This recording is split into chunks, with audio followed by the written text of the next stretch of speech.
When you think of new Dell Alienware, you probably think really expensive, like I can't afford it, but we actually bought the cheapest Alienware laptop we could find.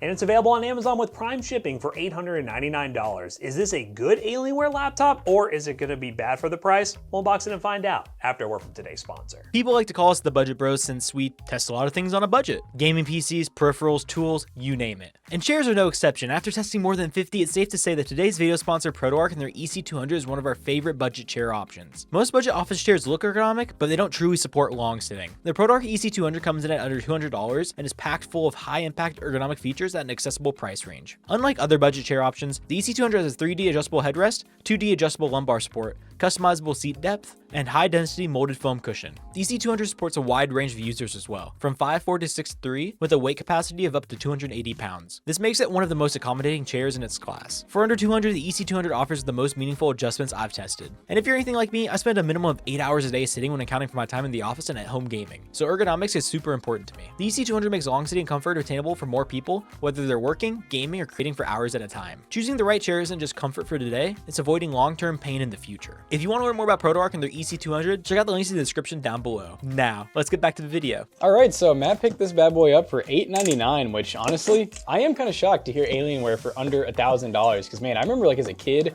looking at Alienwares with obviously way older specs and being like, wow, I will never be able to afford this. Now, Alienware has interesting history. Probably a better way to put that. Back in the early days when it was around and prevalent, it was like the king of PC gaming, but it went through an era where their stuff was incredibly expensive and the price performance was horrible. A more modern era where that has gotten a lot worse, where they've kind of just gone into the whole, we're just gonna do the bare minimum and sell the Alienware brand name, and hopefully people will buy it. People still do buy it because they think Alienware and gaming PCs, but with their gaming laptop line, this one being an Aurora 16 with an RTX 5050, a Core Ultra 7 CPU, specifically, actually not even Ultra, this is the Intel Core 7, non-Ultra, 240H, which is a 10-core, 16-threaded CPU. Again, that RTX 5050. Be more alien, be more like an Alienware, I don't know.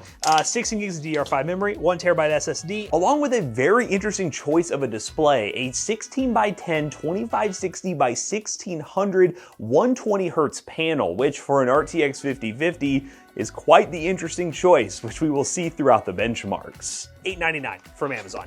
Will they redeem themselves? I gotta be honest, this feels like something we've seen like STG abroad or something. Be more alien. Be more alien. I will say, we noticed there's a lot of companies recently, even the ones that are more name brand, they've been going kind of crazy with their like slogans, and I'm just like... Yeah, like I don't wanna, without giving a term, I just want to say it's like not English almost. They're kind of forcing some of these lines. I'm just like, what does that even mean? Yep, so this is pretty big, 180 watts. So that's definitely designed for like more powerful Alienwares as well, so you don't have to like do multiple power bricks. Obviously it's not, not USB-C, large barrel jack, which I think Dell's been using this big size for a while now. I say less English and I'm not speaking English right now. Big size. But no, this is cool. And you know what's funny? You were talking about the old era. This thing's heavy. Is it heavy? It's really heavy. Whoa! Like, okay. I don't understand why. Maybe cooling? Maybe, and that's what will be a redeeming quality about this laptop being the price point it is, because we've seen 5050 laptops for as cheap as like $600. Again, that's gonna change with RAM pricing, and with that RAM configuration, we don't know if it's single or dual channel yet. We will figure that out once we get into the system itself, but maybe the cooling is a redeeming quality. Maybe the just overall build quality is a redeeming quality on why it's so expensive, because that's what Alienware was all about. Normally, nowadays, you think Alienware, you think overpriced. Well, what I was gonna say is, you remember back in the day when you and I were like kids looking at Alienwares, and a lot of them didn't even have graphics cards? Nope. They were the mini ones, those little tiny Alienwares where it'd be like $1,000 for a, I don't even know, 6th Gen i5 with no graphics card, or like a, what, like a 460 or something? You know, very low end, but people would still want them, like us, when we didn't know any better, because it was an Alienware branding. But this is a beefy laptop. I gotta say, the color scheme's interesting. I'm surprised the Alienware doing like a, it reminds me of like that kind of HP blue. It is kind of an HP blue. And yeah, I mean, it is thick. Like, look at the side bezel even. Dang. I do like, we'll talk about the port layout here in a second. We got ports in the back. I think that screams gamer, and that's just so much more ergonomic, not having to plug stuff in on the side every time. We'll see if she works. Backlight, right. Normal backlit keyboard. We actually do, which I'm surprised, a non-RGB backlit keyboard. You know what's funny is this almost looks more just like an office laptop. It has like the little Alien logo on the back. It doesn't glow or anything, but it From the front, I wouldn't know this is like a gaming laptop. It is very minimal, but I think that is a trend with gaming laptops, trying to make them more usable in the real world, so you're not just tacked down to it being a really crazy gaming laptop that you bring into your meeting and you're like, what the heck is that thing? This thing could pass in a meeting room without drawing any glares. Yeah, and I'm assuming for the price, I'm hoping at least we're going to see some good like stuff, like a Gen 4 1 terabyte, and you know, nothing cheap in this, but we'll see once we get into Windows. The raised part is cool. I like that they did that so that when you put it flat, you're guaranteed not to suffocate. But there's not much ventilation. There is not. These are the speakers. They're downward-facing speakers too, so they're going to be blasting into the table, which could, in theory, help you out with sound. I did notice. Look at there's ventilation on the sides and the back though. So here, all the way around. Okay. So that's a little different. Interesting. Cortana, chill. So we just got into Windows 11, but we're going to talk about those ports first. So on the left side of the laptop, we have a little LED indicator for the battery to let you know it's charging. We have a combo headphone jack. We have a USB 3 that is 5 gigabytes per second. We have a full-size Ethernet port. See, they're thinking of the gamers for sure. We have our giant barrel jack in the back. We have an HDMI out so you can have another monitor. We also have, it looks like 2 USB-Cs that are also display out. We have another USB 3 that is 5 gigabyte per second. And then, oh, this is interesting. The right side has no ports at all. No ports. No ports. Okay, so but pretty good. Pretty good port back selection. ports, always a good plus. All Let's see what those specs look like and see if how much bloatware we're taking up. I will say, unless maybe the battery not being plugged in, not the brightest screen. So we have the Intel Core. Don't add Ultra. No, it's not an Ultra. It's a 7240H.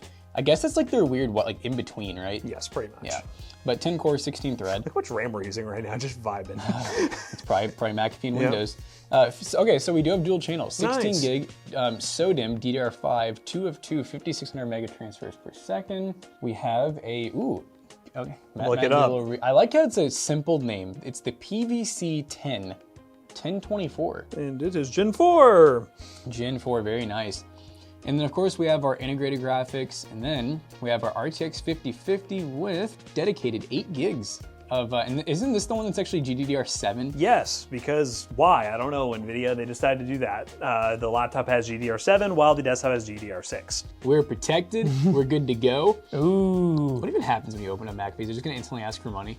It's gonna ask for money, or say you have a 30-day trial, and then you can ask for money later. So guys, our advice, by the way, is just go to add and remove programs and get rid of anything. This is McAfee, but let's just check real quick. Let's see how much. 50% of our RAM is just vibing. Look at that. Look at that. McAfee, not as much as you would think, honestly, but it's towards the top in terms of our RAM usage. So there's that, and if this thing starts scanning, it's gonna be off the charts. Yeah, it just won't even load. I love this. Gosh, I love bloatware. Dell, thank you so much for giving me bloatware. I love it. But is there any NVIDIA controller? Okay. Oh, it is here. It's just hiding. Search. Not open. Okay, search it. Just lets us in. Yeah, we should have just opened this up and then just do the latest driver, which we will do. Sometimes we'll test stuff like straight out of the box for you guys, but on something like this, you know, we want to give it, like most gamers are going to do this stuff. Yes. They want the best performance. So. Gotta get the best performance out of your laptop. Yeah, but all right, well, just so we don't bore you guys too much anymore, let's get this going and then, webcam test. You guys see what Alienware's got with the webcam. Do they dabble in the webcam game? I don't know. Let's flip her around. Webcam test. That was a long one. Webcam test, take 2, because we most certainly did not delete the first one when we finished the video. That's deleted the whole Windows. We deleted the whole Windows, and we're different clothes. But we owe you guys a webcam test. Jonah's not here to scream behind the camera. Let me do that for him, okay? All right, so this is what Jonah would be like. Hello. Hello. Hello. He'd be like, hello. This makes me look so red. It does look very orange, doesn't it? All right, screen test. 3, 2, 1. Ah! All right, guys, we are kicking things off with Battlefield 6, and we're currently running the following settings. We are on a medium preset, native resolution on that 2560 by 1600 display, and we're currently running DLSS on performance. So I have a feeling this Alienware, especially the 5050, is going to be a DLSS machine. You better like DLSS if you're going to want to get playable FPS in these titles, because that's a lot to ask for from this 5050, but we're getting a playable experience. Now, we're not hitting the 120 FPS mark of this display, but we're getting 70 FPS, 70 to 80 FPS right now. We'll go ahead and hit page up so we can get a full recording of our 1% lows and everything. But this is playable, not too shabby. Important to mention, while I'm running this benchmark run, We did remove some of the bloat in the background. We removed McAfee, very simple to do, uninstalled, helped us out with a little bit of resources. Then we also took a look at the performance profile settings, which there is a performance profile, which I'm gonna see, can I go between the two? Let's see here, let me stop our little FPS recording here. Let's do F6. So I think now we're boosting up to our performance profile, because I did notice one thing. Our CPU is at 1.9 gigahertz at one point. For whatever reason, the Alienware software that is on this will downclock your CPU and run at a non-performance profile randomly. And sometimes when you launch games, it'll automatically switch. It's not very consistent, but when it does switch, and look at that, the FPS is actually a lot better. We're getting about 90 FPS, but we're still throttling down a bit on that CPU.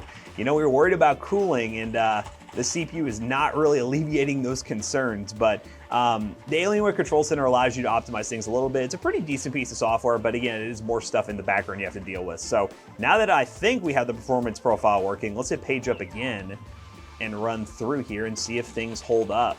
That clock speed kind of worries me on the CPU. I'm gonna be real with you. 2.3 gigahertz.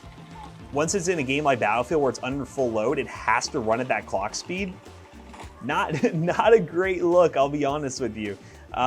Especially even though we are running performance profile, we are maxing this thing out. It's only boosting to 2.5, so is what it is. But the FPS is fine, so I really can't complain too much. And we are using upscaling, so there's that. I'll try some multi-frame gen here in a bit, because say what you want about frame gen, on this kind of laptop, that's really what you're gonna be doing if you're gonna wanna maintain a high FPS experience. And I'll see what the fluidity feels like. Obviously the FPS counter is gonna be a little bit wonky, but I'll be able to tell how this feels. But laptop overall, not the worst. Not the worst I've seen. It's really just coming down to price and performance with this thing. It has like that Alienware price tag that makes it not super appealing. Temperatures are fine. It is a bit of a loud laptop when it's under full load running the performance mode, but we're getting decent FPS on this display. That doesn't mean you can't go down to like 1080p as well if you're just wanting to get the best FPS in more demanding games, but I personally would have preferred them to just go with a lesser display and do something different with this CPU cooling, because it's not amazing. It's definitely not amazing for this CPU. So we're gonna say pretty comfortably an 84 FPS average with 1% low, about 50, 53. It's playable. I would definitely play this game perfectly fine like this, no problems whatsoever. There's still a few hitch-ups in there. You see that little stutter that we just had that dropped us down to 47? Those stutters are definitely present and kind of annoying. But just for the fun of it, because we do have a 50 series GPU, let's turn on some frame gen, baby.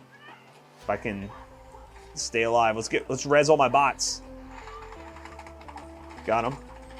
Oh, wait a minute. We're actually cooking. We're moving up, dog. Oh, and we're down. Hey, 83 FPS average, 1% on 52. Let's turn off that. Turn that off. And let's just go and try frame gen. Because why the heck not? Well, I know why you all would say it, but let's just do 2 times frame gen. See if we actually get 2 times frame gen. We're actually not getting a full 2 times here. But it does feel smooth. It gives that fluidity when you're at 80 to 90 FPS to make it feel like you're running at a true 120 hertz. I can still hit shots. And if Alienware is going to be putting a 2560 by 1600 display on a 5050 laptop, just know that their intention was you playing games with FrameGen and DLSS enabled, baby. We'll record FPS just for the fun of it so you guys can see what the 1% loads and everything look like. Oh, I'm going too far. Hello? Anyone else here? Oh, they're all hiding over there. What's going on with that? Come on, medic. We're resin. Oh! Fry. We're cooking. FrameGen ain't gonna hold me back against these bots. They gone? Oh, and I'm done. Hey, 121 FPS average, we'll install a 93 with FrameGen ×2 enabled. I think that's what you're gonna do if you have a laptop like this. Move on to the next game. Ladies and gentlemen, we are in Arc Raiders on our cheapest Alienware, cheapest new Alienware, because obviously we've looked at some pretty cheap ones, but you know, if you want the new category, this is it. We're running borderless full screen at that corrected resolution of 2560 by 1600. We are using DLSS to balance in the CNN model, and we're running low ray tracing medium settings. And I gotta say, once you're in game, the screen looks pretty good. I know I complained about not being in game. This feels a little dark, but once you're in, I mean, this is pretty nice, good IPS display. And it looks like temp-wise, much better, like 68 on the 5050 and like 66 on the Core 7. but it's funny because like loading in, we were at like 96C, so it does get a little hot. Yeah, the CPU does downclock a bit. We're below 3 gigahertz right now, which is quite low for a modern CPU on a laptop. But if the performance is still fine and the GPU is still getting all the performance it can't complain too much about that. Yeah, it's kind of like it's just downclocking just because like why not, you know, because it's not like the temps it really needs to right now. Definitely just seems like it has all kinds of like power profiles that are kind of, you know, baked in that you may not be able to mess with a ton. But I mean, yeah, like Matt was saying, if it performs like this, I don't really care. This looks good, sounds good. It's not too loud either. Hear a little bit of fan noise constantly, but it's not like revving up and down. Let's see if we can find our little spot over here. Maybe kill a little Archie on the way out. A little archaeologist. Little archaeologist action. Oh, he's a person. Don't shoot Raider. All right, we're near the waypoint. Let's see. Oh, we didn't do page up. Oh, we didn't do page up. You're right. Yes. There we go. We got average, 1% low. Birds. All right, here's our victim. Our first victim. Oh my God. Oh God, it's one of those invincible bots. Oh! Oh no, you were on the brink. Am I gonna get murked by a bot? Come on now. Yo. This thing must be made out of that arc alloy. Oh my God, you're kidding me right now. Are we gonna have a first death in a while? We might. Oh, why is there more? Oh! Ugh. Hit it. Hit it. You can't see me. I'm behind a tree. It actually worked. He tried to. Oh God, that thing wants you bad. Yeah.